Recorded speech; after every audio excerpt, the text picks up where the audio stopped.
The Adventures of Tom Sawyer by Mark Twain. Chapter 13. The Pirate Crew Set Sail. Tom's mind was made up now. He was gloomy and desperate. He was a forsaken, friendless boy, he said. Nobody loved him. When they found out what they had driven him to, perhaps they would be sorry. He had tried to do right and get along, but they would not let him. Since nothing would do them but to get rid of him, let it be so. And let them blame him for the consequences. Why shouldn't they? What right had the friendless to complain?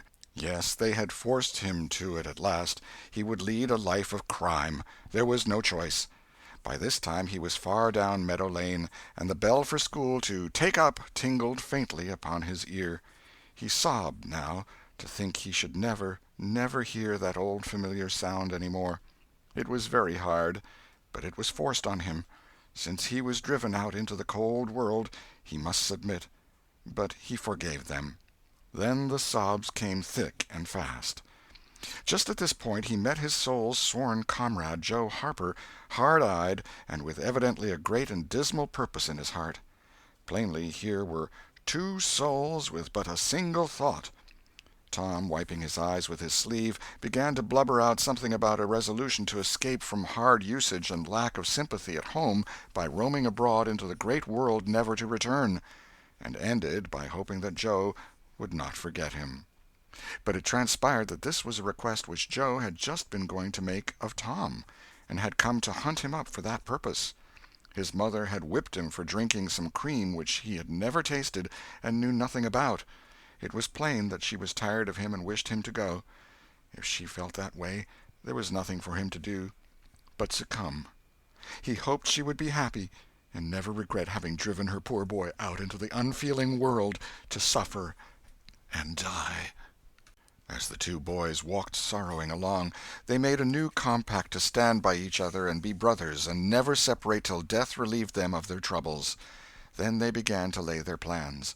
Joe was for being a hermit and living on crusts in a remote cave, and dying, sometime, of cold and want and grief. But after listening to Tom, he conceded that there were some conspicuous advantages about a life of crime, and so he consented to be a pirate. 3 miles below St. Petersburg, at a point where the Mississippi River was a trifle over a mile wide, there was a long, narrow, wooded island, with a shallow bar at the head of it, and this offered well as a rendezvous. It was not inhabited. It lay far over towards the further shore, abreast a dense and almost wholly unpeopled forest. So Jackson's Island was chosen. Who were to be the subjects of their piracies was a matter that did not occur to them.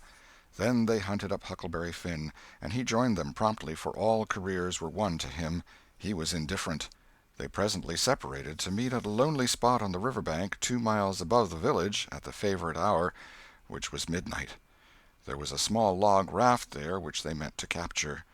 Each would bring hooks and lines, and such provision as he could steal in the most dark and mysterious way, as became outlaws, and before the afternoon was done they had all managed to enjoy the sweet glory of spreading the fact that pretty soon the town would hear something. All who got this vague hint were cautioned to be mum and wait. About midnight Tom arrived with a boiled ham and a few trifles, and stopped in a dense undergrowth on a small bluff overlooking the meeting-place. It was starlight and very still. The mighty river lay like an ocean at rest. Tom listened a moment, but no sound disturbed the quiet. Then he gave a low, distinct whistle. It was answered from under the bluff. Tom whistled twice more. These signals were answered in the same way. Then a guarded voice said, "Who goes there?" "Tom Sawyer, the Black Avenger of the Spanish Main. Name your names." "Huck Finn, the Red-Handed, and Joe Harper, the Terror of the Seas." Tom had furnished these titles from his favorite literature. "'Tis well. Give the countersign." 2 hoarse whispers delivered the same awful word simultaneously to the brooding night. "Blood!" Then Tom tumbled his ham over the bluff and let himself down after it, tearing both skin and clothes to some extent in the effort. There was an easy, comfortable path along the shore under the bluff, but it lacked the advantages of difficulty and danger so valued by a pirate. The Terror of the Seas had brought a side of bacon, and had about worn himself out with getting it there. Finn, the red-handed, had stolen a skillet and a quantity of half-cured leaf tobacco, and had also brought a few corn-cobs to make pipes with. But none of the pirates smoked or chewed but himself. The Black Avenger of the Spanish Main said it would never do to start without some fire. That was a wise thought. Matches were hardly known there in that day. They saw a fire smoldering upon a great raft 100 yards above, and they went stealthily thither and helped themselves to a chunk. They made an imposing adventure of it, saying "Hist!" every now and then, and suddenly halting with finger on lip, moving with hands on imaginary dagger hilts, and giving orders in dismal whispers that if the foe stirred, to let him have it to the hilt, because dead men tell no tales. They knew well enough that the raftsmen were all down at the village laying in stores or having a spree, but still that was no excuse for their conducting this thing in an unpiratical way. They shoved off presently, Tom in command, Huck at the after oar, and Joe at the forward. Tom stood amidships, gloomy-browed, and with folded arms, and gave his orders in a low, stern whisper. "Luff, and bring her to the wind." "Aye, aye, sir."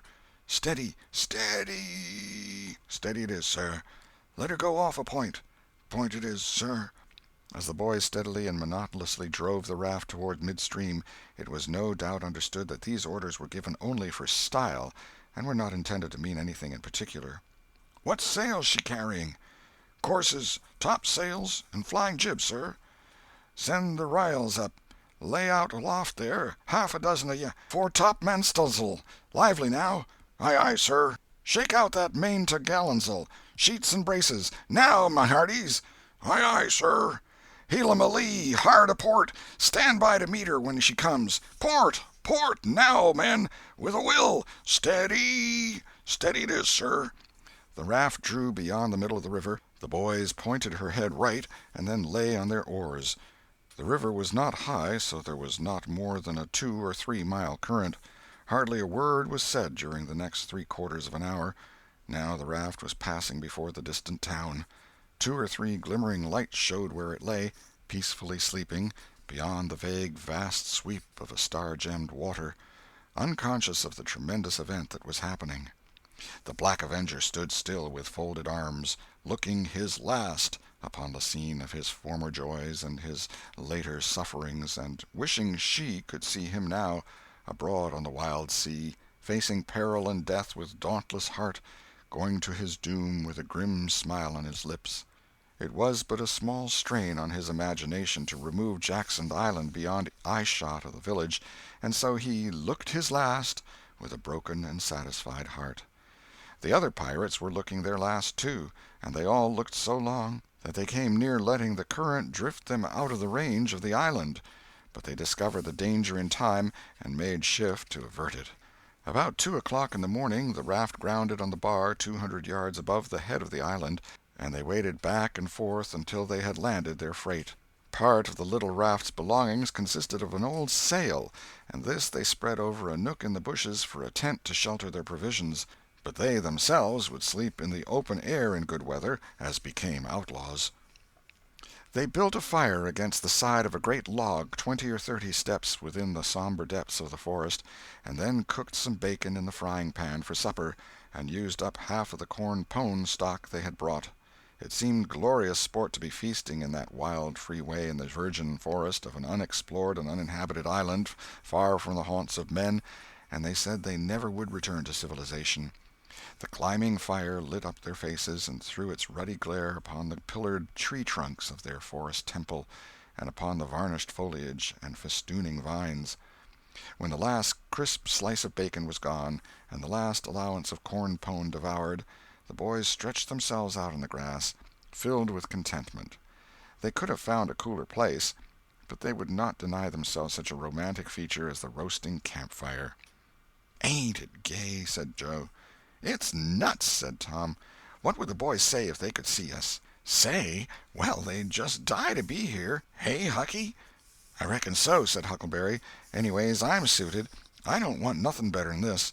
I don't ever get enough to eat, generally, and here they can't come and pick at a feller and bully-rag him so." "It's just the life for me," said Tom. You don't have to get up mornings, and you don't have to go to school and wash and all that blame foolishness. You see, a pirate don't have to do anything, Joe, when he's ashore, but a hermit, he has to be a praying considerable, and then he don't have any fun, anyway, all by himself that way." "Oh, yes, that's so," said Joe, "but I hadn't thought much about it, you know. I'd a good deal rather be a pirate, now that I've tried it." "You see," said Tom, "people don't go much on hermits nowadays, like they used to in the old times, but a pirate's always respected, and a hermit's got to sleep on the hardest place he can find, and put sackcloth and ashes on his head, and stand out in the rain, and—" "What does he put sackcloth and ashes on his head for?" inquired Huck. "I don't know, but they's got to do it. Hermits always do. You'd have to do that if you was a hermit." "Derned if I would," said Huck. "Well, what would you do?" "I don't know, but I wouldn't do that." "Why, Huck, you'd have to. How'd you get around it?" "Why, I just wouldn't stand it. I'd run away." "Run away? Well, you would be a nice old slouch of a hermit. You'd be a disgrace." The red-handed made no response, being better employed. He had finished gouging out a cob, and now he fitted a weed stem to it, loaded it with tobacco, and was pressing a coal to the charge and blowing a cloud of fragrant smoke. He was in the full bloom of luxurious contentment. The other pirates envied him this majestic vice, and secretly resolved to acquire it shortly. Presently Huck said, "What does pirates have to do?" Tom said, "Oh, they have just a bully time. Take ships and burn them, and get the money and bury it in awful places in their island where there's ghosts and things to watch it, and kill everybody in the ships, and make 'em walk a plank." "And they carry the women to the island," said Joe. "They don't kill the women." "No," assented Tom, "they don't kill the women. They're too noble, and the women's always beautiful, too." "And don't they wear the bulliest clothes? Oh, no, all gold and silver and diamonds," said Joe, with enthusiasm. "Who?" said Huck. "Why, the pirates." Huck scanned his own clothing forlornly. "I reckon I ain't dressed fitting for a pirate," said he, with a regretful pathos in his voice, "but I ain't got none but these." But the other boys told him the fine clothes would come fast enough after they should have begun their adventures. They made him understand that his poor rags would do to begin with, though it was customary for wealthy pirates to start with a proper wardrobe. Gradually their talk died out, and drowsiness began to steal upon the eyelids of the little waifs.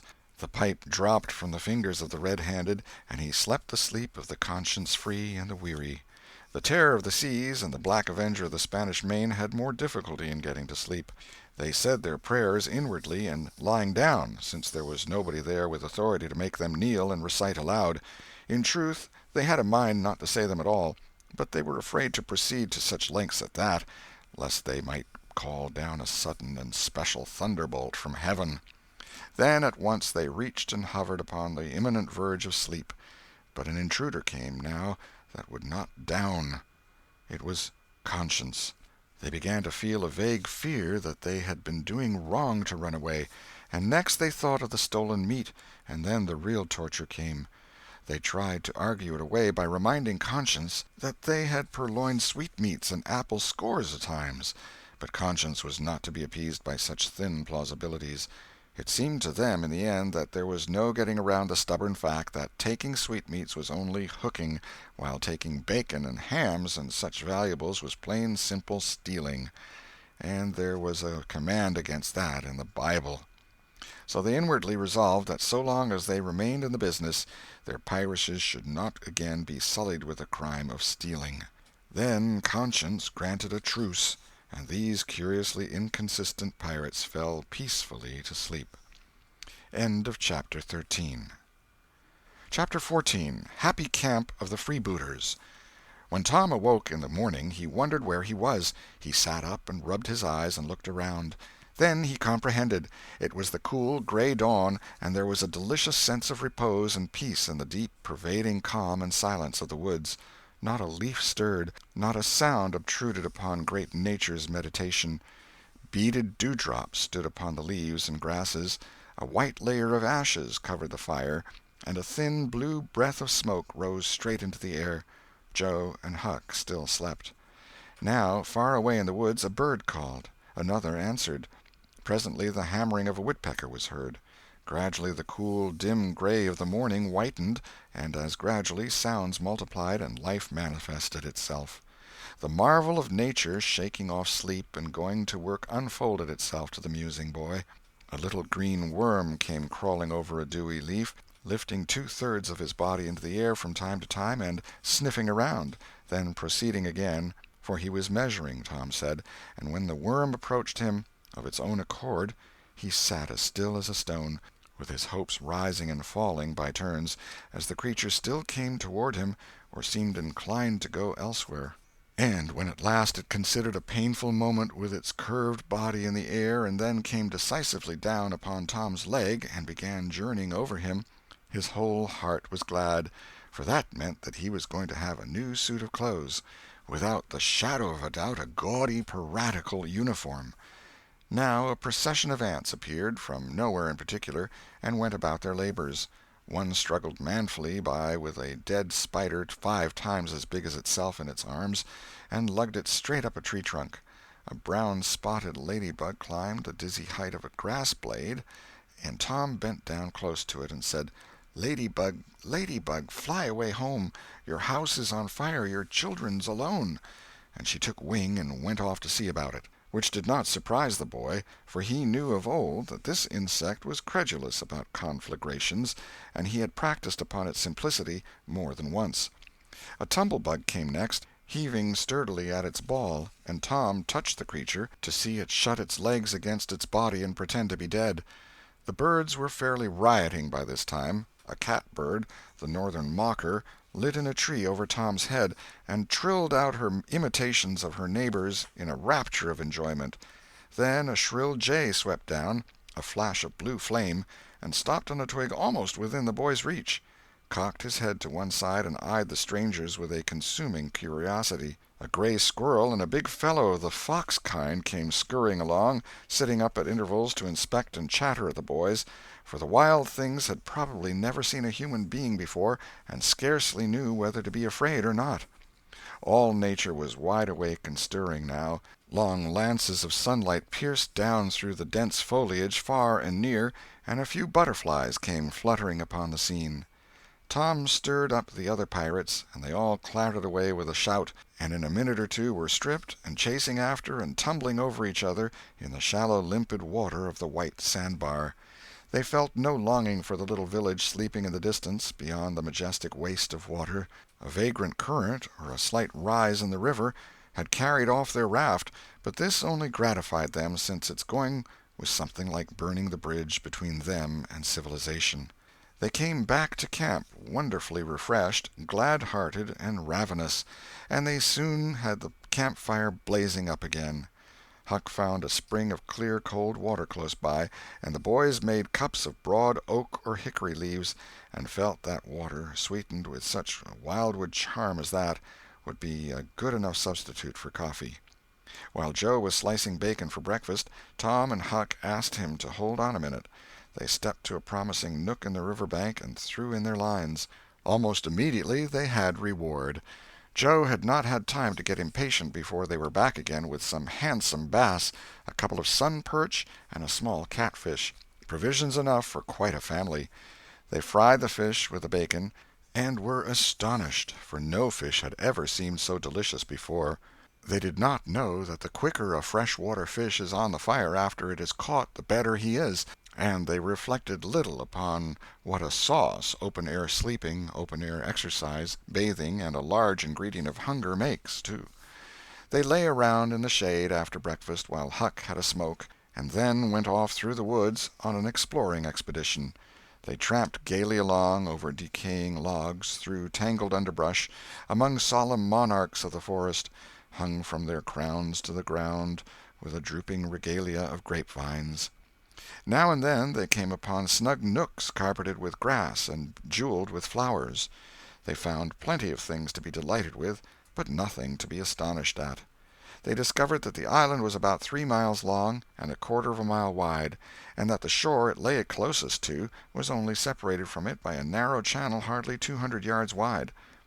They took a swim about every hour, so it was close upon the middle of the afternoon when they got back to the camp. They were too hungry to stop to fish, but they fared sumptuously upon cold ham, and then threw themselves down in the shade to talk.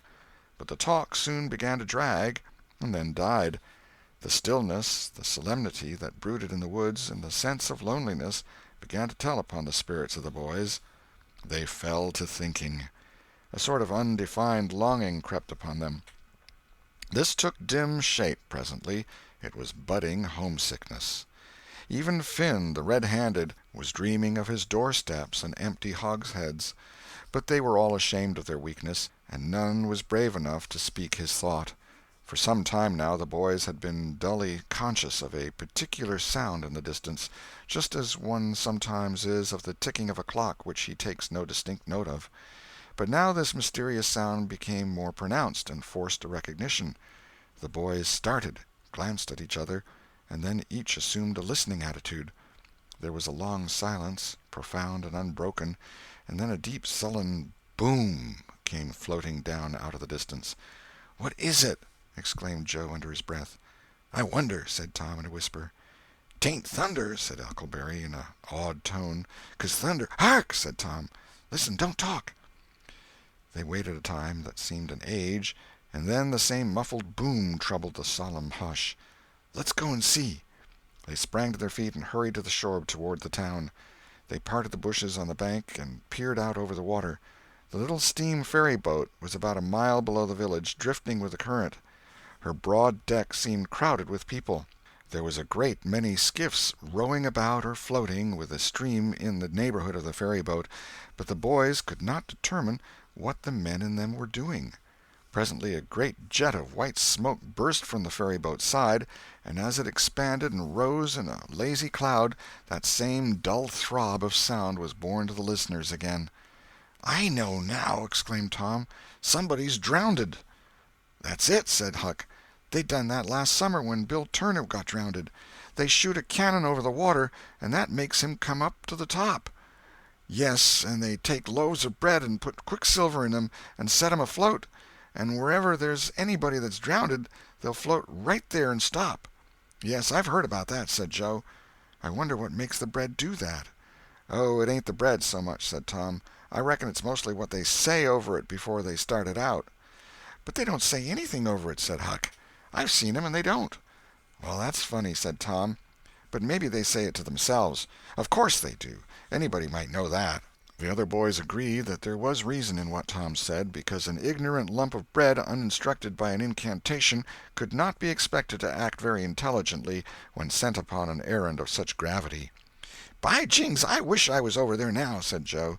"I do too," said Huck. "I'd give heaps to know who it is." The boys still listened and watched.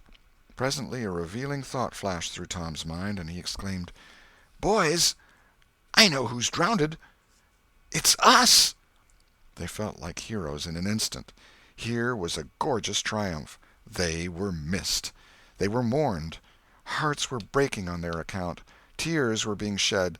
Accusing memories of unkindness to these poor lost lads were rising up, and unavailing regrets and remorse were being indulged. And best of all, the departed were the talk of the whole town, and the envy of all the boys, as far as this dazzling notoriety was concerned.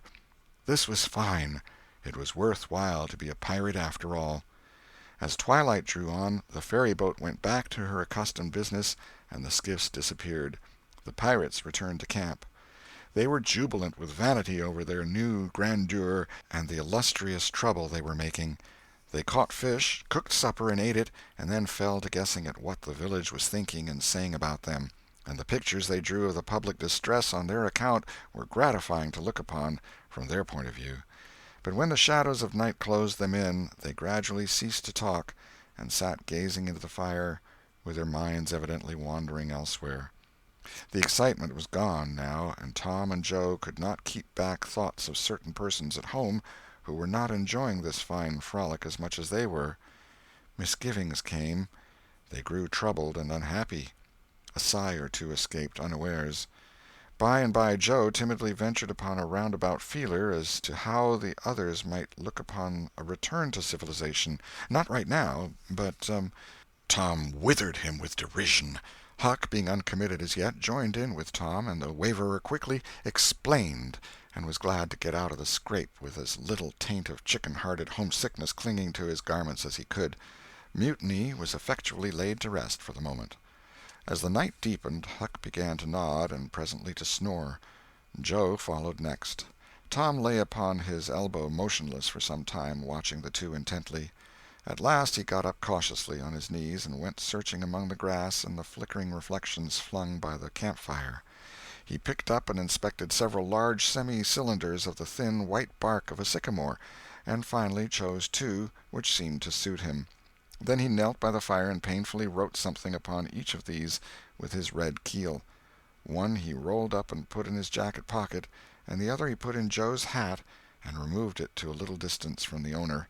And he also put into the hat certain schoolboy treasures of almost inestimable value, among them a lump of chalk, an india-rubber ball, 3 fish-hooks, and one of that kind of marbles known as the sure-enough crystal. Then he tiptoed his way cautiously among the trees till he felt that he was out of hearing, and straightway broke into a keen run in the direction of the sandbar. End of Chapter 14. Chapter 15. Tom's Stealthy Visit Home. A few minutes later Tom was in the shoal water of the bar, wading toward the Illinois shore. Before the depth reached his middle he was halfway over. The current would permit no more wading now, so he struck out confidently to swim the remaining 100 yards. He swam quartering upstream, but still was swept downward rather faster than he had expected. However, he reached the shore finally, and drifted along till he found a low place and drew himself out. He put his hand on his jacket pocket, found his piece of bark safe, and then struck through the woods, following the shore with streaming garments. Shortly before 10 o'clock he came out into an open place opposite the village, and saw the ferryboat lying in the shadow of the trees and the high bank. Everything was quiet under the blinking stars. He crept down the bank, watching with all his eyes, slipped into the water, swam 3 or 4 strokes, and climbed into the skiff that did yawl duty at the boat's stern. He laid himself down under the thwarts and waited, panting.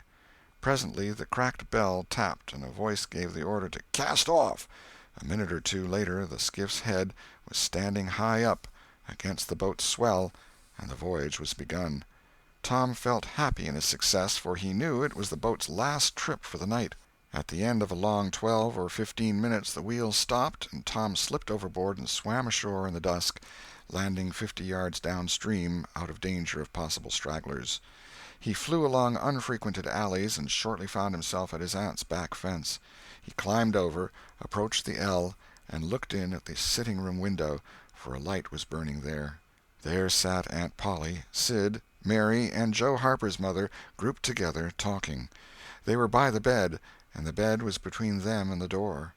Tom went to the door and began to softly lift the latch. Then he pressed gently, and the door yielded a crack. He continued pushing cautiously, and quaking every time it creaked, till he judged he might squeeze through on his knees. So he put his head through and began warily. "What makes the candles blow so?" said Aunt Polly. Tom hurried up. "Why, that door's open, I believe. Why, of course it is. No end of strange things now. Go along and shut it, Sid." Tom disappeared under the bed just in time. He lay and breathed himself for a while, then crept to where he could almost touch his aunt's foot. "But as I was saying," said Aunt Polly, "he warn't bad, so to say, only mischievous, only just giddy and harum-scarum, you know. He warn't any more responsible than a colt. He never meant any harm, and he was the best-hearted boy that ever was," and she began to cry. "It was just so with my Joe, always full of his devilment and up to every kind of mischief, but he was just as unselfish and kind as he could be. And laws bless me, to think I went and whipped him for taking that cream, never once recollecting that I throwed it out myself because it was sour, and I never to see him again in this world, never, never, never, poor abused boy." And Mrs. Harper sobbed as if her heart would break. "I hope Tom's better off where he is," said Sid. "But if he'd been better in some ways—" "Sid!" Tom felt the glare of the old lady's eye, though he could not see it. "Not a word against my Tom, now that he's gone. God'll take care of him. Never you trouble yourself, sir. Oh, Mrs. Harper, I don't know how to give him up. I don't know how to give him up. He was such a comfort to me, although he tormented my old heart out of me, most." The Lord giveth, and the Lord hath taken away. Blessed be the name of the Lord. But it's so hard, oh, it's so hard. Only last Saturday my Joe busted a firecracker right under my nose, and I knocked him sprawling. Little did I know then how soon. Oh, if it was to do over again, I'd hug him and bless him for it." "Yes, yes, yes, I know just how you feel, Mrs. Harper. I know just exactly how you feel. No longer ago than yesterday noon, my Tom took and filled the cat full of pain-killer, and I did think the creature would tear the house down, and God forgive me, I cracked Tom's head with my thimble, poor boy, poor dead boy, but he's out of all his troubles now, and the last words I ever heard him say was to reproach—" But this memory was too much for the old lady, and she broke entirely down. Tom was snuffling now himself, and more in pity of himself than anybody else. He could hear Mary crying and putting in a kindly word for him from time to time. He began to have a nobler opinion of himself than ever before. Still, he was sufficiently touched by his aunt's grief to long to rush out from under the bed and overwhelm her with joy, and the theatrical gorgeousness of the thing appealed strongly to his nature, too, but he resisted and lay still. He went on listening, and gathered by odds and ends that it was conjectured at first that the boys had got drowned while taking a swim. Then the small raft had been missed. Next, certain boys said the missing lads had promised that the village should hear something soon. The wise heads had put this and that together, and decided that the lads had gone off on that raft and would turn up at the next town below presently. But toward noon the raft had been found, lodged against the Missouri shore some 5 or 6 miles below the village, and then hope perished. They must be drowned, else hunger would have driven them home by nightfall, if not sooner. It was believed that the search for the bodies had been a fruitless effort, merely because the drowning must have occurred in mid-channel, since the boys, being good swimmers, would otherwise have escaped to shore. This was Wednesday night. If the bodies continued missing until Sunday, all hope would be given over, and the funerals would be preached on that morning. Tom shuddered. Mrs. Harper gave a sobbing good night and turned to go. Then, with a mutual impulse, the two bereaved women flung themselves into each other's arms and had a good, consoling cry, and then parted. Aunt Polly was tender far beyond her wont in her good night to Sid and Mary. Sid snuffled a bit, and Mary went off crying with all her heart. Aunt Polly knelt down and prayed for Tom so touchingly, so appealingly, and with such measureless love in her words and her old trembling voice, that he was weltering in tears again long before she was through. He had to keep still long after she went to bed, for she kept making broken-hearted ejaculations from time to time, tossing unrestfully and turning over. But at last she was still, only moaning a little in her sleep. Now the boy stole out, rose gradually from the bedside, shaded the candle-light with his hand, and stood regarding her. His heart was full of pity for her. He took out his sycamore scroll and placed it by the candle. But something occurred to him, and he lingered considering. His face lighted with a happy solution of his thought. He put the bark hastily in his pocket. Then he bent over and kissed the faded lips, and straightway made his stealthy exit, latching the door behind him. He threaded his way back to the ferry landing, found nobody at large there, and walked boldly on board the boat, for he knew she was tenantless except that there was a watchman who always turned in and slept like a graven image.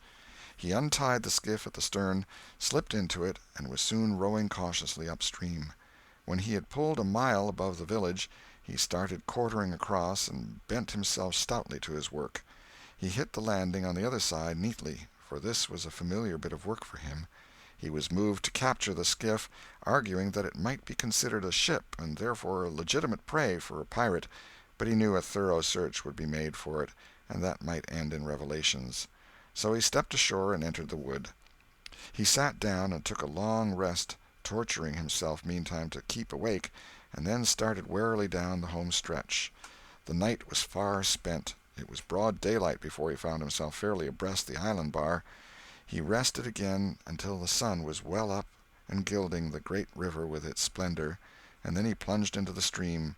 A little later he paused, dripping, upon the threshold of the camp, and heard Joe say, "No, Tom's true blue, Huck. He'll come back. He won't desert. He knows that would be a disgrace to a pirate, and Tom's too proud for that sort of thing. He's up to something or other. I wonder what." "Well, the things is ours, anyway, ain't they?" "Pretty near, but not yet, Huck. The writing says they are if he ain't back here to breakfast." "Which he is!" exclaimed Tom, with fine dramatic effect, stepping grandly into camp. A sumptuous breakfast of bacon and fish was shortly provided, and as the boys set to work upon it, Tom recounted, and adorned, his adventures. They were a vain and boastful company of heroes when the tale was done. Then Tom hid himself away in a shady nook to sleep till noon, and the other pirates got ready to fish and explore.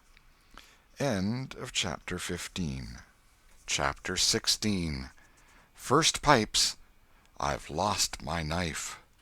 After dinner, all the gang turned out to hunt for turtle eggs on the bar. They went about poking sticks into the sand, and when they found a soft place, they went down on their knees and dug with their hands. Sometimes they would take 50 or 60 eggs out of one hole.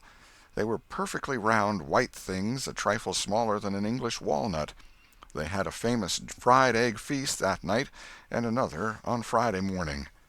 After breakfast they went whooping and prancing out on the bar, and chased each other round and round, shedding clothes as they went, until they were naked, and then continued the frolic far away up the shoal water of the bar, against the stiff current, which latter tripped their legs from under them from time to time, and greatly increased the fun.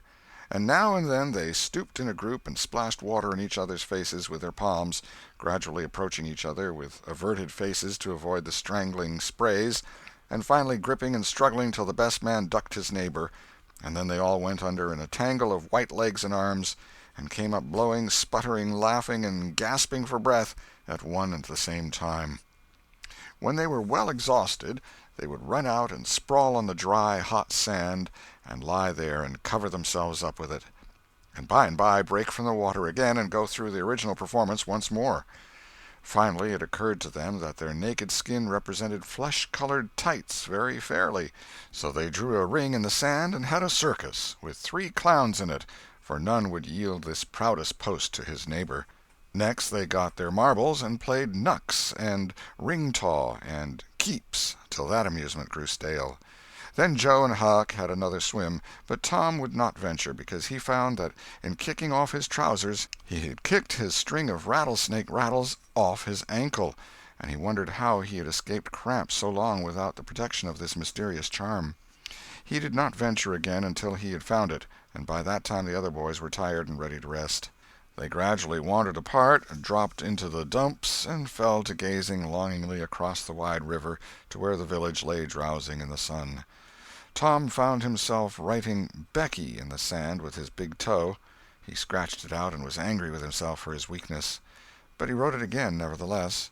He could not help it. He erased it once more, and then took himself out of temptation by driving the other boys together and joining them. But Joe's spirits had gone down almost beyond resurrection. He was so homesick that he could hardly endure the misery of it. The tears lay very near the surface. Huck was melancholy, too. Tom was downhearted, but tried hard not to show it. He had a secret which he was not ready to tell yet, but if this mutinous depression was not broken up soon, he would have to bring it out. He said, with a great show of cheerfulness, "I bet there's been pirates on this island before, boys. We'll explore it again. They've hid treasures here somewhere. How'd you feel to light on a rotten chest full of gold and silver, hey?" But it roused only a faint enthusiasm, which faded out with no reply. Tom tried 1 or 2 other seductions, but they failed, too. It was discouraging work. Joe sat poking up the sand with a stick and looking very gloomy. Finally he said, "Oh, boys, let's give it up. I want to go home. It's so lonesome." "Oh, no, Joe, you'll feel better by and by," said Tom. "Just think of the fishing that's here." "I don't care for fishing. I want to go home." "But, Joe, there ain't such another swimming place anywhere." "Swimming's no good. I don't seem to care for it, somehow, when there ain't anybody to say I shan't go in. I mean to go home." "Oh, shucks! Baby! You want to see your mother, I reckon." "Yes, I do want to see my mother, and you would, too, if you had one. I ain't any more baby than you are." Joe snuffled a little. "Well, we'll let the crybaby go home to his mother, won't we, Huck?" "Poor thing. Does it want to see its mother? And so it shall. You like it here, don't you, Huck?" We'll stay, won't we?" Huck said, "Yes," without any heart in it. "I'll never speak to you again as long as I live," said Joe, rising. "There, now," and he moved moodily away and began to dress himself. "Who cares?" said Tom. "Nobody wants you to. Go 'long home and get laughed at. Oh, you're a nice pirate. Huck and me ain't crybabies. We'll stay, won't we, Huck?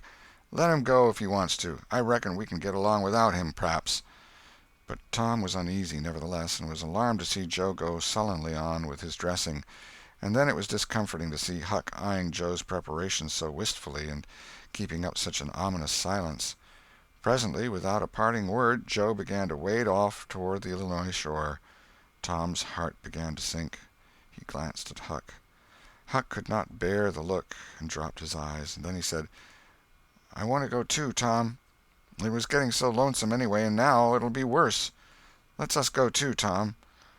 "I won't. You can all go if you want to. I mean to stay." "Tom, I better go." "Well, go along. Who's hindering you?" Huck began to pick up his scattered clothes, and he said, "Tom, I wish you'd come too. Now you think it over. We'll wait for you when we get to the shore." "Well, you'll wait a blame long time, that's all." Huck started sorrowfully away, and Tom stood looking after him, with a strong desire tugging at his heart to yield his pride and go along too. He hoped the boys would stop, but they still waded slowly on. It suddenly dawned on Tom that it was become very lonely and still. He made one final struggle with his pride, and then darted after his comrades, yelling, "Wait! Wait! I want to tell you something." They presently stopped and turned around. When he got to where they were, he began unfolding his secret, and they listened moodily, till at last they saw the point he was driving at. And then they set up a war-whoop of applause, and said it was splendid, and said if he had told them at first they wouldn't have started away. He made a plausible excuse, but his real reason had been the fear that not even the secret would keep them with him any very great length of time, and so he had meant to hold it in reserve as a last seduction. The lads came gaily back and went at their sports again with a will, chattering all the time about Tom's stupendous plan and admiring the genius of it. After a dainty egg and fish dinner, Tom said he wanted to learn to smoke now.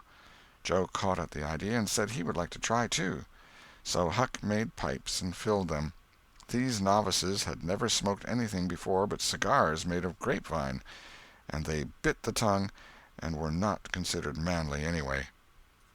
Now they stretched themselves out on their elbows and began to puff, charily and with slender confidence. The smoke had an unpleasant taste, and they gagged a little, but Tom said, "Why, it's just as easy. If I'd have knowed this was all, I'd have learned long ago." "So would I," said Joe. "It's just nothing. Why, many a time I've looked at people smoking and thought, well, I wish I could do that, but I never thought I could," said Tom. "That's just the way with me, hain't it, Huck? You've heard me talk just that way, haven't you, Huck?" "I'll leave it to Huck if I haven't." "Yes, heaps of times," said Huck. "Well, I have too," said Tom. "Oh, hundreds of times. Once down by the slaughterhouse, don't you remember, Huck? Bob Tanner was there, and Johnny Miller and Jeff Thatcher when I said it. Don't you remember, Huck, about me saying that?" "Yes, that's so," said Huck. "That was the day after I lost a white alley. No, 'twas the day before." "There, I told you so," said Tom. "Huck recollects it." "I believe I could smoke this pipe all day," said Joe. "I don't feel sick." "Neither do I," said Tom. "I could smoke it all day, but I bet you Jeff Thatcher couldn't." "Jeff Thatcher? Why, he'd keel over just with 2 draws. Just let him try it once. He'd see." "I bet he would. And Johnny Miller, I wish I could see Johnny Miller tackle it once." "Oh, don't I?" said Joe. "Why, I bet now Johnny Miller couldn't any more do this than nothing. Just one little snifter would fetch him." "'Deed it would, Joe. Say, I wish the boys could see us now." "So do I." "Say, boys, don't say anything about it, and sometime when they're around I'll come up to you and say, 'Joe, got a pipe? I want to smoke.' And you'll say, kind of careless-like, as if it warn't anything, you'll say, 'Yes, I got my old pipe, and another one, but my tobacco ain't very good.' And I'll say, 'Oh, that's all right, if it's strong enough.' And then you'll out with the pipes, and we'll light up just as calm, and then just see 'em look. By jings, that'll be gay, Tom. I wish it was now." "So do I. And when we tell 'em we learned when we was off pirating, won't they wish they'd been along?" "Oh, I reckon not. I'll just bet they will." So the talk ran on, but presently it began to flag a trifle and grow disjointed. The silences widened, the expectoration marvelously increased. Every pore inside the boys' cheeks became a spouting fountain. They could scarcely bail out the cellars under their tongues fast enough to prevent an inundation. Little overflowings down their throats occurred in spite of all they could do, and sudden retchings followed every time. Both boys were looking very pale and miserable now. Joe's pipe dropped from his nerveless fingers. Tom's followed. Both fountains were going furiously, and both pumps bailing with might and main. Joe said feebly, "I've lost my knife. I reckon I better go and find it." Tom said with quivering lips and halting utterance, "I'll help you. You go over that way and I'll hunt around by the spring. No, you needn't come, Huck. We can find it." So Huck sat down again and waited an hour. Then he found it lonesome and went to find his comrades. They were wide apart in the woods, both very pale, both fast asleep. But something informed him that if they had had any trouble, they'd got rid of it. They were not talkative at supper that night. They had a humble look, and when Huck prepared his pipe after the meal and was going to prepare theirs, they said no, they were not feeling very well. Something they ate at dinner had disagreed with them. About midnight Joe awoke and called the boys. There was a brooding oppressiveness in the air that seemed to bode something. The boys huddled themselves together and sought the friendly companionship of the fire, though the dull, dead heat of the breathless atmosphere was stifling. They sat still, intent and waiting. The solemn hush continued. Beyond the light of the fire everything was swallowed up in the blackness of darkness. Presently there came a quivering glow that vaguely revealed the foliage for a moment, and then vanished. By and by another came, a little stronger. Then another. Then a faint moan came sighing through the branches of the forest, and the boys felt a fleeting breath upon their cheeks, and shuddered with the fancy that the spirit of the night had gone by. There was a pause. Now a weird flash turned night into day, and showed every little grass-blade, separate and distinct, and grew about their feet.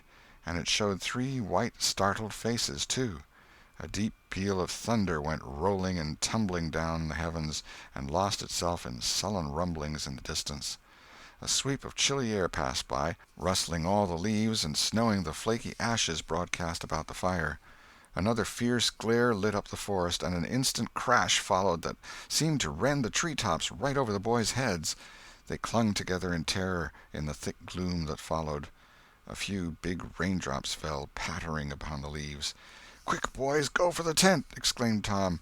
They sprang away, stumbling over the roots and among vines in the dark, no two plunging in the same direction. A furious blast roared through the trees, making everything sing as it went. One blinding flash after another, and the peal on peal of deafening thunder. And now a drenching rain poured down, and the rising hurricane drove it in sheets along the ground. The boys cried out to each other, but the roaring wind and the booming thunder blasts drowned their voices utterly. However, one by one they straggled in at last and took shelter under the tent, cold, scared, and streaming with water. But to have company in misery seemed something to be grateful for.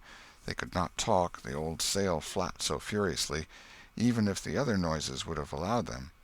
The tempest rose higher and higher, and presently the sail tore loose from its fastenings and went winging away on the blast. The boys seized each other's hands and fled, with many tumblings and bruises, to the shelter of a great oak tree that stood upon the river bank. Now the battle was at its highest. Under the ceaseless conflagration of lightning that flamed in the skies, everything below stood out in clean-cut and shadowless distinction. The bending trees, the billowy river, white with foam, the driving spray of spume flakes, the dim outlines of the high bluffs on the other side, glimpsed through the drifting cloud-rack and the slanting veil of rain. Every little while some giant tree yielded the fight and fell crashing through the younger growth, and the unflagging thunder-peals came now in ear-splitting explosive bursts, keen and sharp and unspeakably appalling. The storm culminated in one matchless effort that seemed likely to tear the island to pieces, burn it up, drown it to the tree-tops, and blow it away, and deafen every creature in it all at once at the same moment. It was a wild night for homeless young heads to be out in. But at last the battle was done, and the forces retired with weaker and weaker threatenings and grumblings, and peace resumed her sway. The boys went back to camp, a good deal awed, but they found there was still something to be thankful for, because the great sycamore, the shelter of their beds, was a ruin now, blasted by the lightnings, and they were not under it when the catastrophe happened. Everything in camp was drenched, the campfire as well, for they were but heedless lads, like their generation, and had made no provision against rain. Here was matter for dismay, for they were soaked through and chilled. They were eloquent in their distress, but they presently discovered that the fire had eaten so far up under the great log it had been built against, where it curved upward and separated itself from the ground, that a handbreadth or so of it had escaped wetting. So they patiently wrought until, with shreds and bark gathered from undersides of sheltered logs, they coaxed the fire to burn again. Then they piled on great dead boughs till they had a roaring furnace, and were glad-hearted once more. They dried their boiled ham and had a feast, and after that they sat by the fire and expanded and glorified their midnight adventure until morning, for there was not a dry spot to sleep on anywhere around. As the sun began to steal in upon the boys, drowsiness came over them, and they went out on the sandbar and lay down to sleep. They got scorched out by and by, and drearily set about getting breakfast. After the meal they felt rusty and stiff-jointed and a little homesick once more. Tom saw the signs, and fell to cheering up the pirates as well as he could. But they cared nothing for marbles or circus or swimming or anything. He reminded them of the imposing secret and raised a ray of cheer. While it lasted he got them interested in a new device. This was to knock off being pirates for a while and be Indians for a change. They were attracted by this idea, so it was not long before they were stripped and striped from head to heel with black mud, like so many zebras, all of them chiefs, of course, and then they went tearing through the woods to attack an English settlement. By and by they separated into 3 hostile tribes, and darted upon each other from ambush with dreadful war-whoops, and killed and scalped each other by thousands. It was a gory day. Consequently it was an extremely satisfactory one. They assembled in camp towards supper-time, hungry and happy.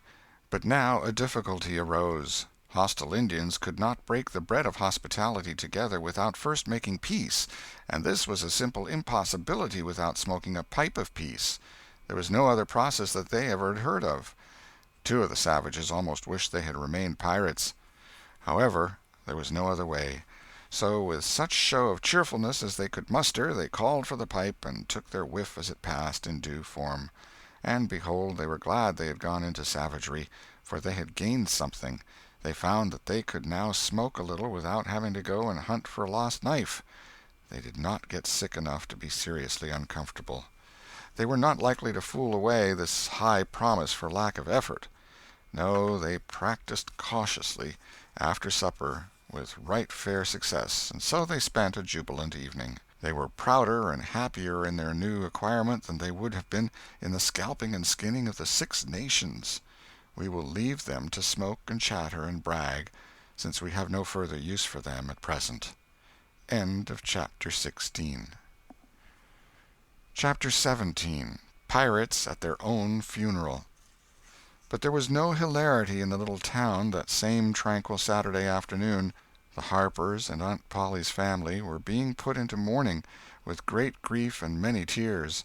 An unusual quiet possessed the village, although it was ordinarily quiet enough in all conscience. The villagers conducted their concerns with an absent mind, and talked little, but they sighed often. The Saturday holiday seemed a burden to the children. They had no heart in their sports, and gradually gave them up. In the afternoon Becky Thatcher found herself moping about the deserted schoolhouse yard, and feeling very melancholy, but she found nothing there to comfort her. She soliloquized, "Oh, if I only had a brass andiron knob again! But I haven't got anything now to remember him by," and she choked back a little sob. Presently she stopped and said to herself, "It was right here. Oh, if it was to do over again, I wouldn't say that. I wouldn't say it for the whole world. But he's gone now. I'll never, never, never see him any more." This thought broke her down, and she wandered away, with the tears rolling down her cheeks.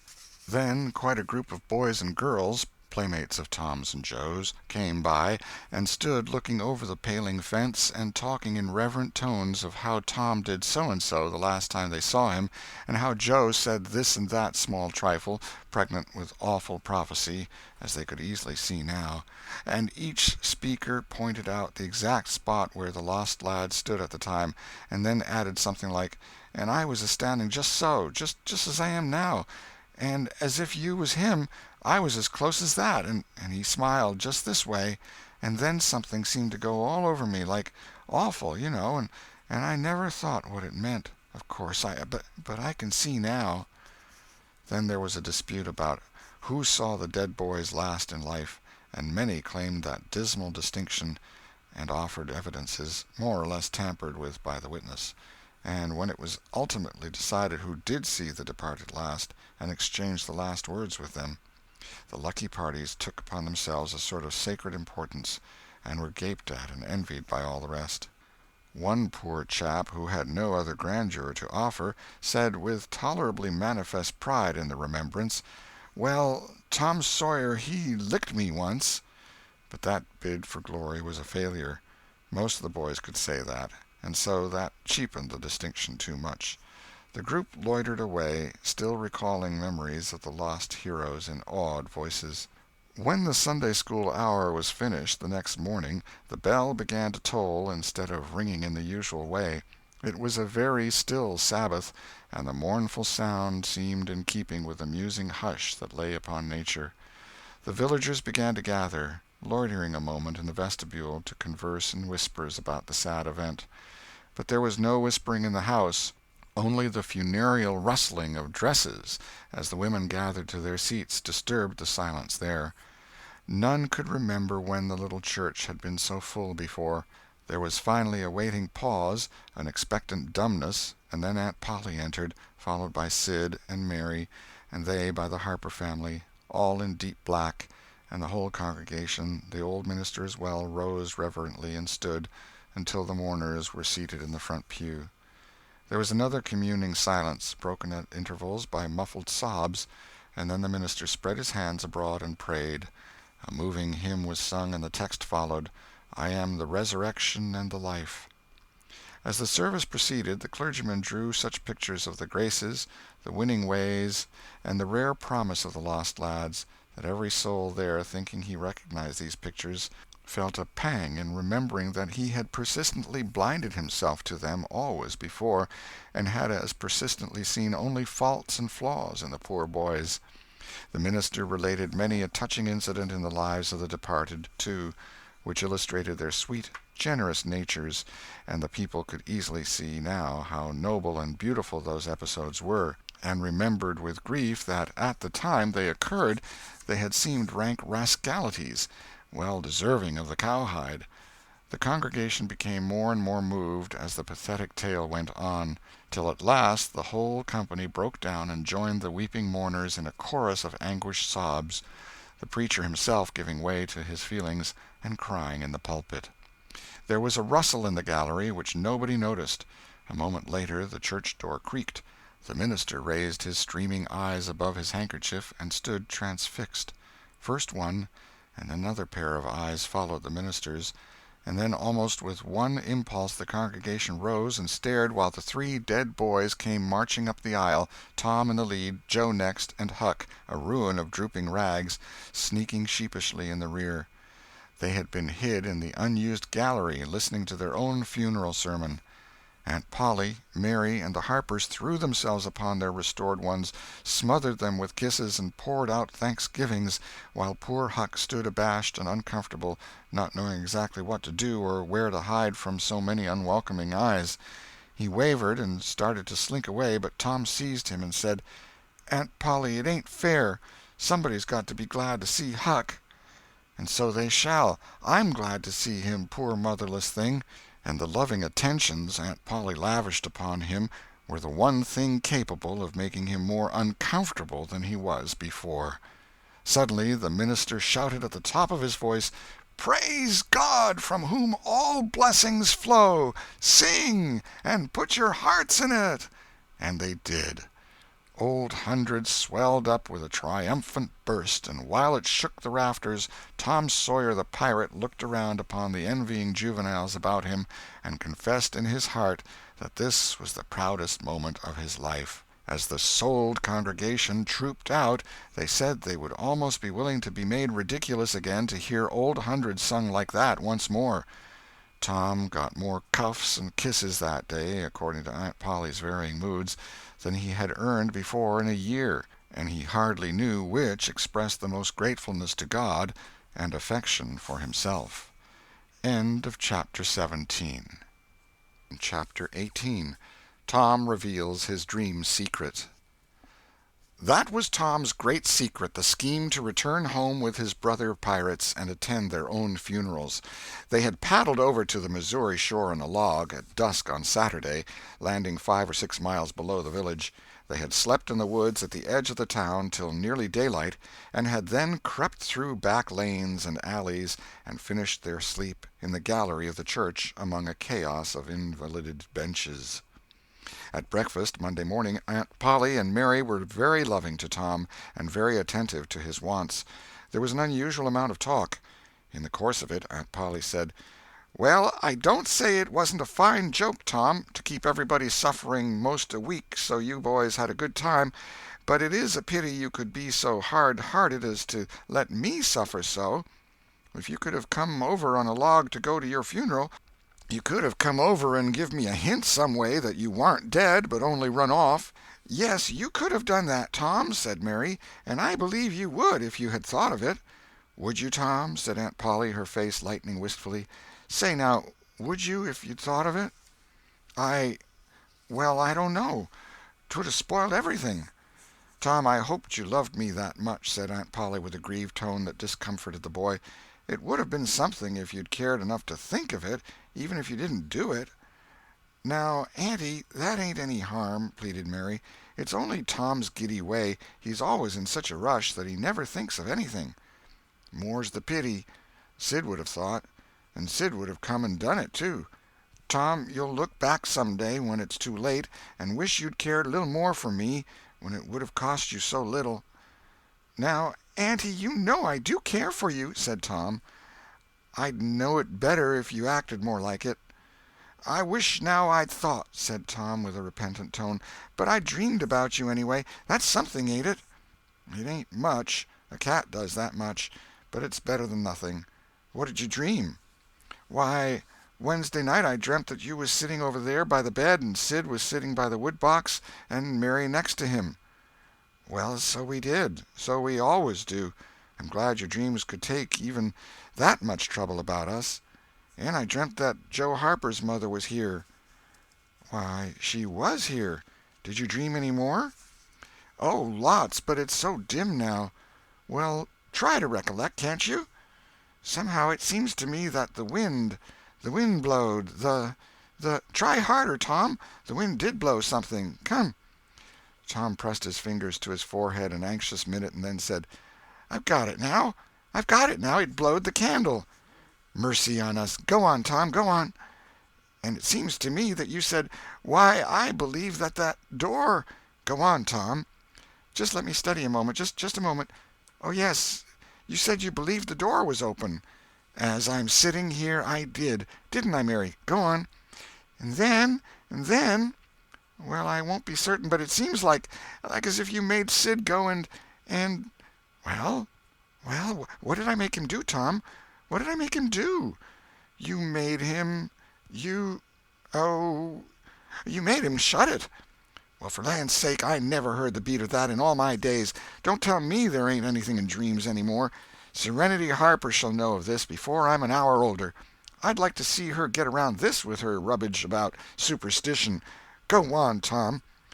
"Oh, it's all getting just as bright as day now. Next you said I warn't bad, only mischievous and harum-scarum, and not any more responsible than I think it was a colt or something." "And so it was. Well, goodness gracious, go on, Tom." "And then you began to cry." So I did. Not the first time, neither." "And then?" Then Mrs. Harper, she began to cry and said Joe was just the same, and she wished she hadn't whipped him for taking cream when she'd throwed it out of her own self. Tom, the Spirit was upon you. You was a prophesying. That's what you was a-doing. Land alive, go on, Tom. Well, then Sid, he said, well, I don't think I said anything, said Sid. Yes, you did, Sid, said Mary. Shut your heads and let Tom go. What did he say, Tom? He said, well, I think he said he hoped I was better off where I was gone to, but if I'd been better sometimes— There, d'you hear that? It was his very words. And you shut him up sharp. I lay I did. There must have been an angel there. There was an angel there somewheres. And Mrs. Harper told about Joe scaring her with a firecracker, and you told about Peter and the painkiller, just as true as I live. And then there was a whole lot of talk about dragging the river for us, and about having the funeral Sunday, and then you and old Miss Harper hugged and cried, and she went. It happened just so. It happened just so, as sure as I'm sitting in these very tracks. Tom, you couldn't have told it more like if you'd have seen it. And then what? Go on, Tom. Then I thought you prayed for me, and I could see you and hear every word you said. And you went to bed, and I was so sorry that I took and wrote on a piece of sycamore bark, "We ain't dead, we are only off being pirates," and put it on the table by the candle. And then you looked so good laying there asleep that I thought I went and leaned over and kissed you on the lips. Did you, Tom? Did you? I just forgive you everything for that. And she seized the boy in a crushing embrace that made him feel like the guiltiest of villains. It was very kind, even though it was only a dream, Sid soliloquized, just audibly. Shut up, Sid. A body does just the same in a dream as he'd do if he was awake. Here's a big Milam apple I've been saving for you, Tom, if you was ever found again. Now go along to school. I'm thankful to the good God and Father of us all I've got you back. That's long-suffering and merciful to them that believe on him and keep his word, though goodness knows I'm unworthy of it. But if only the worthy ones got his blessings, and had his hand to help them over the rough places, there's few enough would smile here or ever enter into his rest when the long night comes. Go along, Sid, Mary, Tom. Take yourselves off. You've hindered me long enough. The children left for school, and the old lady to call on Mrs. Harper and vanquish her realism with Tom's marvelous dream. Sid had better judgment than to utter the thought that was in his mind as he left the house. It was this: pretty thin, as long as a dream is that, without any mistakes in it. What a hero Tom was become now. He did not go skipping and prancing, but moved with a dignified swagger as became a pirate who felt that the public eye was on him. And indeed it was. He tried not to seem to see the looks or hear the remarks as he passed along, but they were food and drink to him. Smaller boys than himself flocked at his heels, as proud to be seen with him and tolerated by him as if he had been the drummer at the head of a procession or the elephant leading a menagerie into town. Boys of his own size pretended not to know he had been away at all, but they were consuming with envy nevertheless. They would have given anything to have had that swarthy, sun-tanned skin of his, and his glittering notoriety, and Tom would not have parted with either for a circus. At school the children made so much of him and of Joe, and delivered such eloquent admiration from their eyes, that the two heroes were not long in becoming insufferably stuck up. They began to tell their adventures to hungry listeners, but they only began. It was not a thing likely to have an end, with imaginations like theirs to furnish material. And finally, when they got out their pipes and went serenely puffing around, the very summit of glory was reached. Tom decided that he could be independent of Becky Thatcher now. Glory was sufficient. He would live for glory. Now that he was distinguished, maybe she would be wanting to make up. Well, let her. She should see that he could be as indifferent as some other people. Presently she arrived. Tom pretended not to see her. He moved away and joined a group of boys and girls and began to talk. Soon he observed that she was tripping gaily back and forth with flushed face and dancing eyes, pretending to be busy chasing schoolmates, and screaming with laughter when she made a capture. But he noticed that she always made her captures in his vicinity, and that she seemed to cast a conscious eye in his direction at such times, too. It gratified all the vicious vanity that was in him, and so, instead of winning him, it only set him up the more, and made him the more diligent to avoid betraying that he knew she was about. Presently she gave over skylarking, and moved irresolutely about, sighing once or twice and glancing furtively and wistfully toward Tom. Then she observed that now Tom was talking more particularly to Amy Lawrence than to anyone else. She felt a sharp pang and grew disturbed and uneasy at once. She tried to go away, but her feet were treacherous, and carried her to the group instead. She said to a girl almost at Tom's elbow, with sham vivacity, "Why, Mary Austin, you bad girl, why didn't you come to Sunday school?" "I did come. Didn't you see me?" "Why, no. Did you?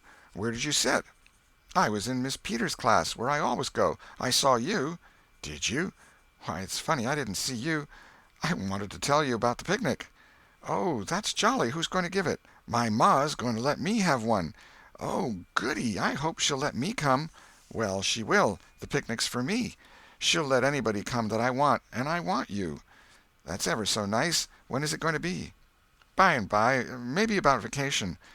"Oh, won't it be fun! You going to have all the girls and boys?" "Yes, every one that's friends to me, or wants to be," and she glanced ever so furtively at Tom. But he talked right along to Amy Lawrence about the terrible storm on the island, and how the lightning tore the great sycamore tree all to flinders while he was standing within 3 feet of it. "Oh, may I come?" said Gracie Miller. "Yes." "And me?" said Sally Rogers. "Yes." "And me, too?" said Susie Harper. "And Joe?" "Yes." And so on, with clapping of joyful hands, till all the group had begged for invitations but Tom and Amy. Then Tom turned coolly away, still talking, and took Amy with him. Becky's lips trembled and the tears came to her eyes. She hid these signs with a forced gaiety and went on chattering, but the life had gone out of the picnic now, and out of everything else. She got away as soon as she could, and hid herself and had what her sex call a good cry. Then she sat moody with wounded pride till the bell rang. She roused up, now, with a vindictive cast in her eye, and gave her plaited tails a shake, and said she knew what she'd do. At recess Tom continued his flirtation with Amy with jubilant self-satisfaction, and he kept drifting about to find Becky and lacerate her with the performance. At last he spied her, but there was a sudden falling of his mercury. She was sitting cozily on a little bench behind the schoolhouse looking at a picture book with Alfred Temple, and so absorbed were they, and their heads so close together over the book, that they did not seem to be conscious of anything in the world besides. Jealousy ran red-hot through Tom's veins. He began to hate himself for throwing away the chance Becky had offered for a reconciliation. He called himself a fool, and all the hard names he could think of. He wanted to cry with vexation. Amy chatted happily along as they walked, for her heart was singing, but Tom's tongue had lost its function. He did not hear what Amy was saying, and whenever she paused expectantly he could only stammer an awkward assent, which was as often misplaced as otherwise. He kept drifting to the rear of the schoolhouse again and again to sear his eyeballs with the hateful spectacle there. He could not help it, and it maddened him to see, as he thought he saw, that Becky Thatcher never once suspected that he was even in the land of the living. But she did see, nevertheless, and she knew she was winning her fight, too, and was glad to see him suffer as she had suffered. Amy's happy prattle became intolerable. Tom hinted at things he had to attend to, things that must be done, and time was fleeting. But in vain. The girl chirped on. Tom thought, "Oh, hang her, ain't I ever going to get rid of her?" At last he must be attending to those things, and she said artlessly that she would be around when school let out, and he hastened away, hating her for it. Any other boy, Tom thought, grating his teeth, any boy in the whole town but that St. Louis smarty that thinks he dresses so fine and is aristocracy. Oh, all right, I licked you the first day you ever saw this town, mister, and I'll lick you again. You just wait till I catch you out. I'll just take and he went through the motions of thrashing an imaginary boy, pummeling the air and kicking and gouging. "Oh, you do you? You holler enough, do you? Now, then, let that learn you." And so the imaginary flogging was finished to his satisfaction. Tom fled home at noon. His conscience could not endure any more of Amy's grateful happiness, and his jealousy could bear no more of the other distress. Becky resumed her picture inspections with Alfred, but as the minutes dragged along and no Tom came to suffer, her triumph began to cloud, and she lost interest. Gravity and absent-mindedness followed, and then melancholy. 2 or 3 times she pricked up her ear at a footstep, but it was a false hope. No Tom came. At last she grew entirely miserable, and wished she hadn't carried it so far. When poor Alfred, seeing that he was losing her, he did not know how, kept exclaiming, "Oh, here's a jolly one! Look at this!" she lost patience at last, and said, "Oh, don't bother me! I don't care for them!" and burst into tears and got up and walked away.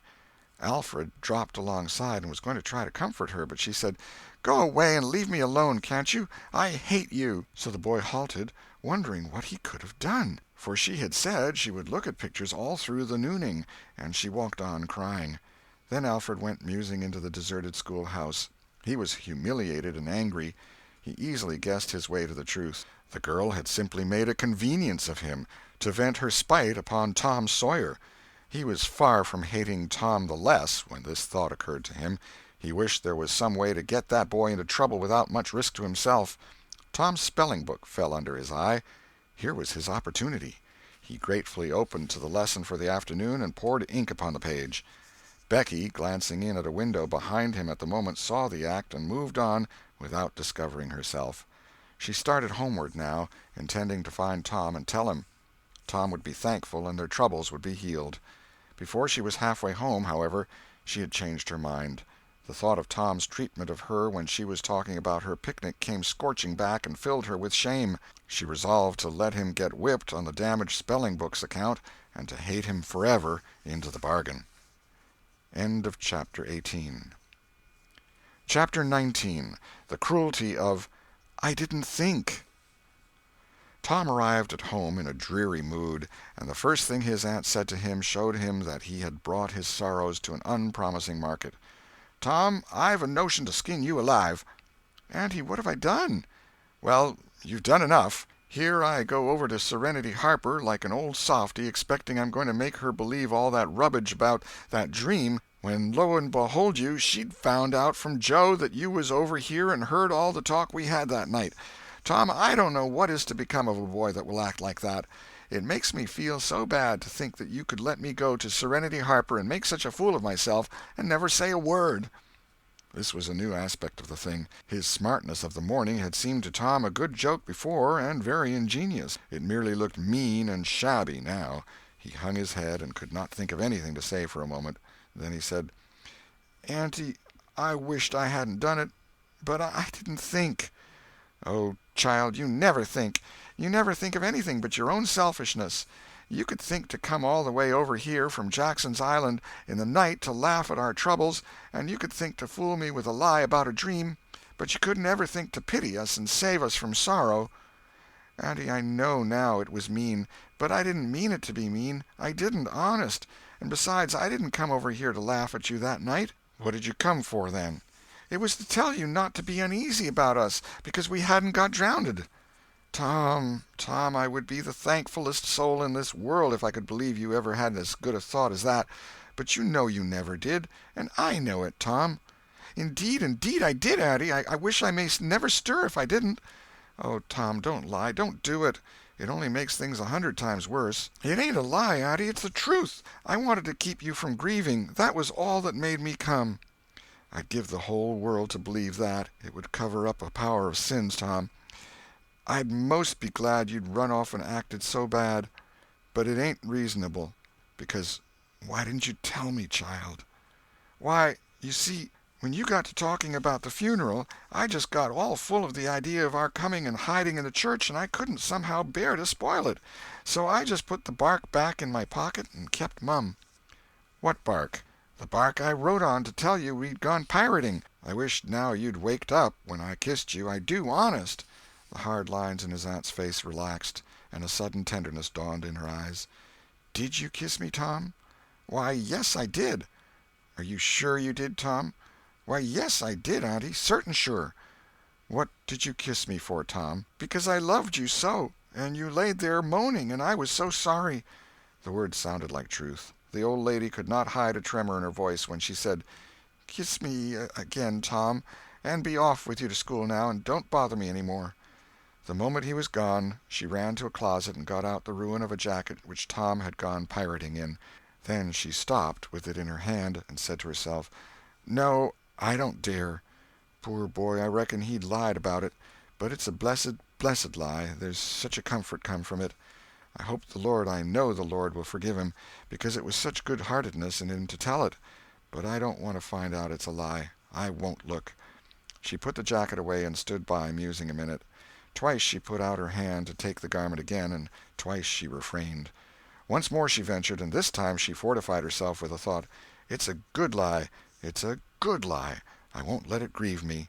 So she sought the jacket pocket. A moment later she was reading Tom's piece of bark through the flowing tears and saying, "I forgive the boy now, if he'd committed 1,000,000 sins." End of chapter 19. Chapter 20. Tom Takes Becky's Punishment. There was something about Aunt Polly's manner when she kissed Tom that swept away his low spirits and made him light-hearted and happy again. He started to school, and had the luck of coming upon Becky Thatcher at the head of Meadow Lane. His mood always determined his manner. Without a moment's hesitation he ran to her and said, "I acted mighty mean today, Becky, and I'm so sorry. I won't ever do that way again, as long as I ever live. Please make up, won't you?" The girl stopped and looked at him scornfully in the face.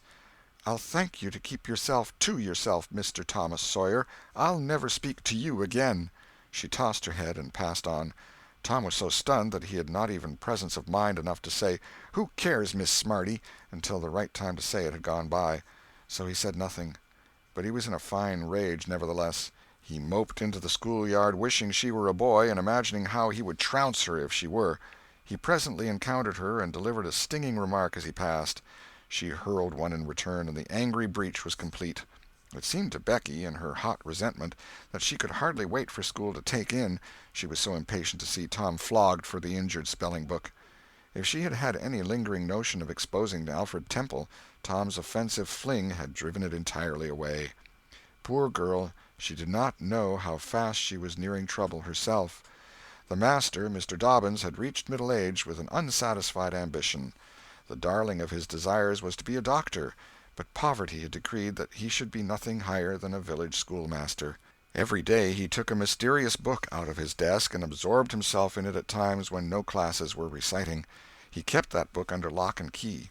There was not an urchin in school but was perishing to have a glimpse of it, but the chance never came. Every boy and girl had a theory about the nature of that book, but no two theories were alike, and there was no way of getting at the facts in the case. Now, as Becky was passing by the desk, which stood near the door, she noticed that the key was in the lock. It was a precious moment. She glanced around, found herself alone, and the next instant she had the book in her hands. The title page, Professor Somebody's Anatomy, carried no information to her mind, so she began to turn the leaves. She came at once upon a handsomely engraved and colored frontispiece, a human figure, stark naked. At that moment a shadow fell on the page, and Tom Sawyer stepped in at the door and caught the glimpse of the picture. Becky snatched at the book to close it, and had the hard luck to tear the pictured plate half down the middle. She thrust the volumes into the desk, turned the key, and burst out crying with shame and vexation. "Tom Sawyer, you are just as mean as you can be, to sneak up on a person and look at what they're looking at. How could I know you was looking at anything?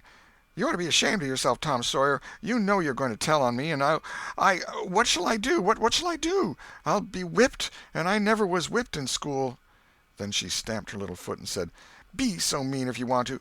I know something that's going to happen. You just wait and you'll see. Hateful, hateful, hateful!" And she flung out of the house with a new explosion of crying. Tom stood still, rather flustered by this onslaught. Presently he said to himself, "What a curious kind of a fool a girl is. Never been licked in school. Shucks, what's a licking?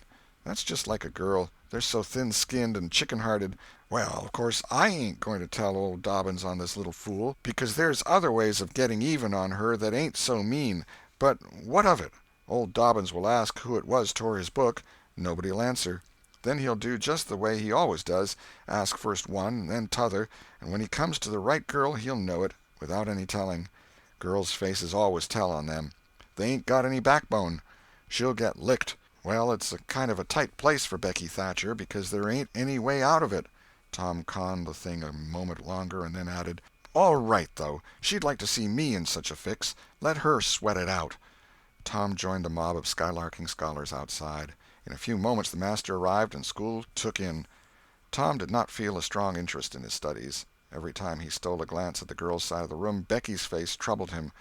Considering all things, he did not want to pity her, and yet it was all he could do to help it. He could get up no exultation that was really worthy the name. Presently the spelling-book discovery was made, and Tom's mind was entirely full of his own matters for a while after that. Becky roused up from her lethargy of distress and showed good interest in the proceedings. She did not expect that Tom could get out of his trouble by denying that he spilt the ink on the book himself, and she was right. The denial only seemed to make the thing worse for Tom. Becky supposed she would be glad of that, and she tried to believe she was glad of it, but she found she was not certain. When the worst came to the worst, she had an impulse to get up and tell on Alfred Temple, but she made an effort and forced herself to keep still. "Because," said she to herself, "he'll tell about me tearing the book, sure. I wouldn't say a word, not to save his life." Tom took his whipping and went back to his seat, not at all broken-hearted, for he thought it was possible that he had unknowingly upset the ink on the spelling-book himself in some skylarking bout. He had denied it for form's sake, and because it was custom, and had stuck to the denial from principle. A whole hour drifted by. The master sat nodding in his throne. The air was drowsy with the hum of study. By and by Mr. Dobbins straightened himself up, yawned, and then unlocked his desk and reached for his book, but seemed undecided whether to take it out or leave it. Most of the pupils glanced up languidly, but there was two among them that watched his movements with intent eyes. Mr. Dobbins fingered his book absently for a while, then took it out and settled himself in his chair to read. Tom shot a glance at Becky. He had seen a hunted and helpless rabbit look as she did, with a gun leveled at its head. Instantly he forgot his quarrel with her.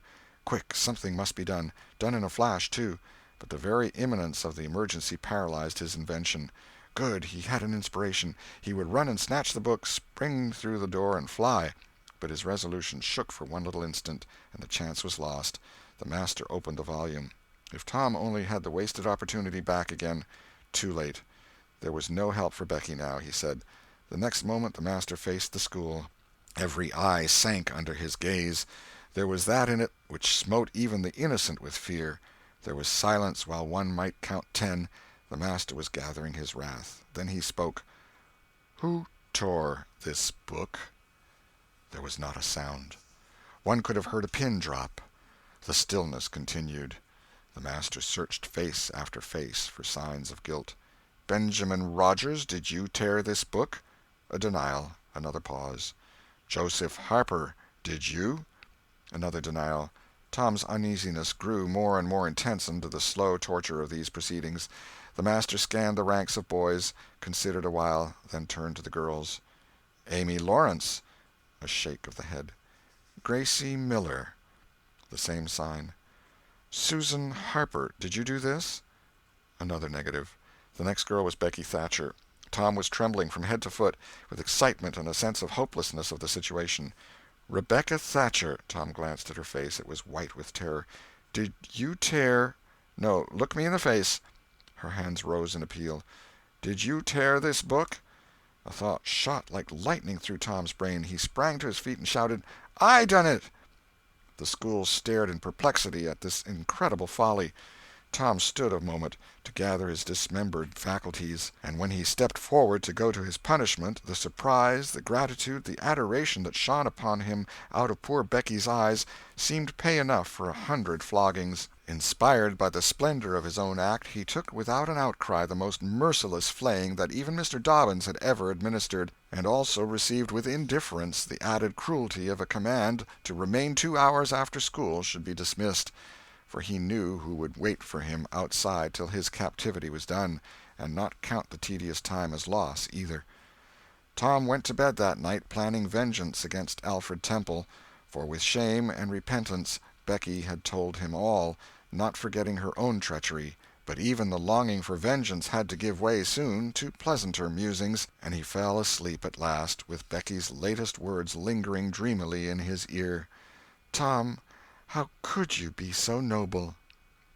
End of chapter 20.